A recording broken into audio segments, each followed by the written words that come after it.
प्रिय विद्यार्थियों, good morning. आज हम कक्षा 7 विषय विज्ञान वर्कशीट नंबर 13 को कर रहे हैं। आज की जो हमारी वर्कशीट है 13 नंबर वर्कशीट है। आज हम मृदा में पोषक तत्वों की पुनः पूर्ति किस प्रकार से होती है इसके बारे में अध्ययन करेंगे। प्यारे बच्चों, एक बार जो है राधिका नाम की बच्ची अपने पास के खेत में भ्रमण करने के लिए जाती है, अर्थात घूमने के लिए जाती है। तब वो वहाँ पर देखती है कि कुछ किसान खेतों में खाद फैला रहे हैं और उसने जो है अपने पास में एक बगीचा था, वहाँ पर जो माली वो भी ऐसा ही करता था। जहाँ वे लान और गमलों में खाद का उपयोग कर रहे थे, अब वो सोच में पड़ गई कि वो ऐसा क्यों कर रहे हैं, कि वे इनमें खाद क्यों डाल रहे हैं पौधों के अंदर।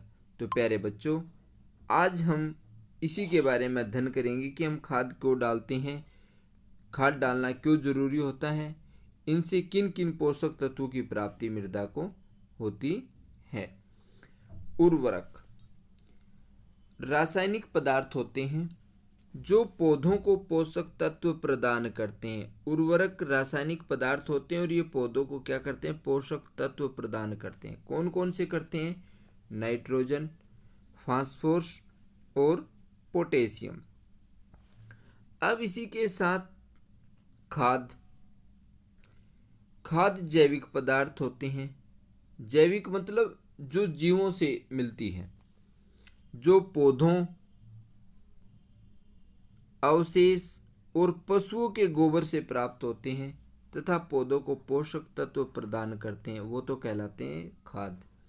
और उर्वरक जो पौधों को पोषक तत्व प्रदान करते हैं, ये रासायनिक पदार्थ होते हैं, ठीक है ना। इनको मानव बनाता है और ये जो है ऑटोमेटिक जो पौधे होते हैं उनके अवशेष या पशुओं के गोबर से प्राप्त होती है खाद।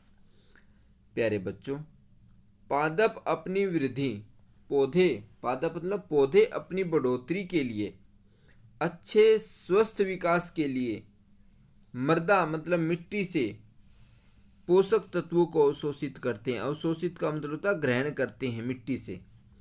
और जब कोई भी पादप लगातार मिट्टी से जो पोषक तत्वों को ग्रहण करते रहते हैं तो मिट्टी में जो है इनकी लगातार कमी होती जाती है। अब उसकी पूर्ति के लिए हम क्या करते हैं, उसमें उर्वरक या फिर खाद डालते हैं। और उर्वरक और खाद में नाइट्रोजन, फास्फोरस और पोटेशियम जैसे पादप पोषक तत्व होते हैं। और मृदा को इन पोषक तत्वों से समृद्ध करने के लिए, अर्थात मृदा मतलब मिट्टी को जो है इन पोषक तत्वों से युक्त करने के लिए हम जो है मृदा में उर्वरक तथा खाद मिलाते हैं। पौधों को सभी पादप पोषकों में से नाइट्रोजन की जो है अधिक मात्रा में आवश्यकता होती है। सबसे ज़्यादा पौधों को किसकी ज़रूरत होती है? नाइट्रोजन की। लेकिन पौधे जो है इसे सीधे उपयोग नहीं कर सकते नाइट्रोजन को। पौधे नाइट्रोजन को विलय रूप में ही अवशोषित कर सकते। विलय मतलब घुले हुए रूप में ही। अब हम पढ़ेंगे कि कैसे करते हैं। राइबोजियम नामक एक जीवाणु होता है जो फलीदार पौधों की जड़ों के अंदर पाया जाता है। कहाँ पर पाया जाता है राइबोजियम? फलीदार पौधे जैसे चना, मटर, मूंग, इनकी जड़ों में राइबोजियम नामक जीवाणु पाया जाता है। और जो क्या करता है, वायुमंडल, अर्थात जो वायुमंडल है उससे वो नाइट्रोजन ले सकते हैं और इसे विलय पदार्थों में परिवर्तित कर देते हैं। जो राइबोजियम जो इनकी जड़ों में पाया जाता है वो वायुमंडल में जो नाइट्रोजन है, क्योंकि वायुमंडल में सबसे ज़्यादा नाइट्रोजन ही पाई जाती है, वो उसको ले लेते हैं और उसको विलय पदार्थों में परिवर्तित मतलब बदल देते हैं। अब जो अधिकतर दालें, जो आप दालें खाते हैं, मूंग, मसर, जितनी भी दालें हैं, फलीदार पादपों से ही प्राप्त होती हैं। फलीदार मतलब जिनकी फली लगती है उनके अंदर दालें होती हैं। और राइबोजियम जो अपना भोजन खुद नहीं बना सकते। क्या नहीं कर सकते? राइबोजियम अपना भोजन खुद नहीं बना सकते।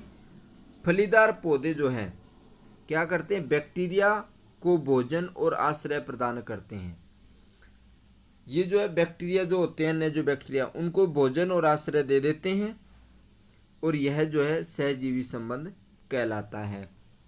जब एक पादप दूसरे बैक्टीरिया को कुछ देता है और उससे कुछ लेता है तो ये जो आपस का जीवों के मध्य जो संबंध होता है आवास और पोषण का, वो सहजीवी संबंध कहलाता है। अब सहजीवी संबंध क्या होता है? दो जीवों का मध्य संबंध। सह मतलब साथ, जीव मतलब जीवों का। दो जीवों का मध्य मतलब बीच का संबंध जिसमें दोनों जीव आवास और पोषण के लिए परस्पर लाभान्वित होते हैं।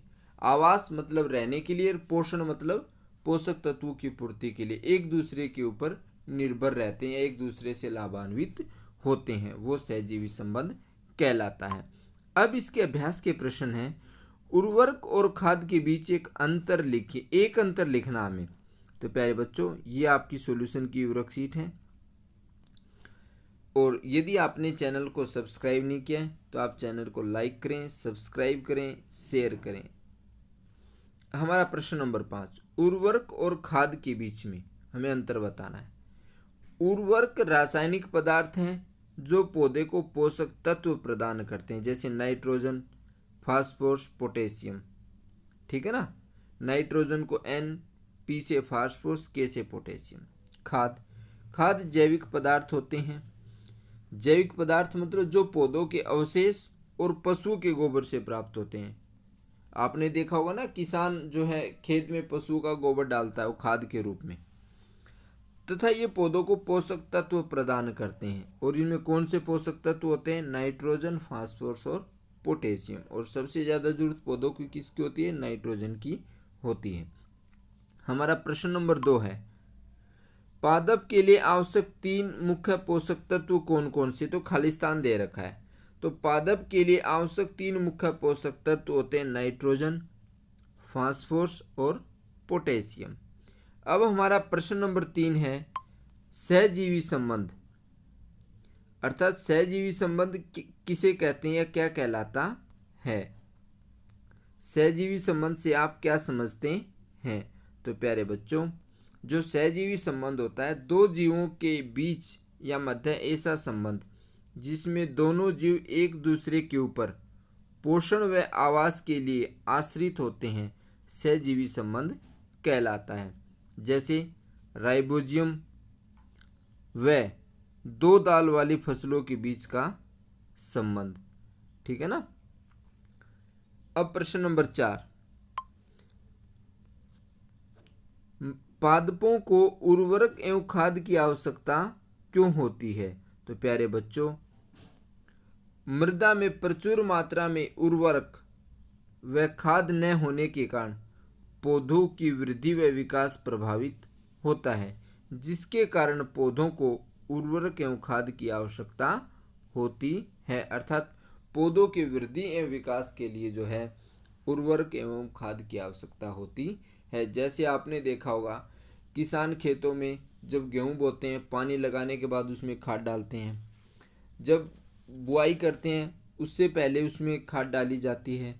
तो वो क्यों डालते हैं? ताकि जो मृदा की शक्ति है वो बनी रहे और पौधों का विकास अच्छी तरह से हो, फसल अच्छी तरह से पैदावार हो सके फसल की, इसलिए सब ये उर्वरक और खादें डाली जाती हैं। तो प्यारे बच्चों, आशा करता हूँ आप इस वर्कशीट को समझ गए होंगे। धन्यवाद।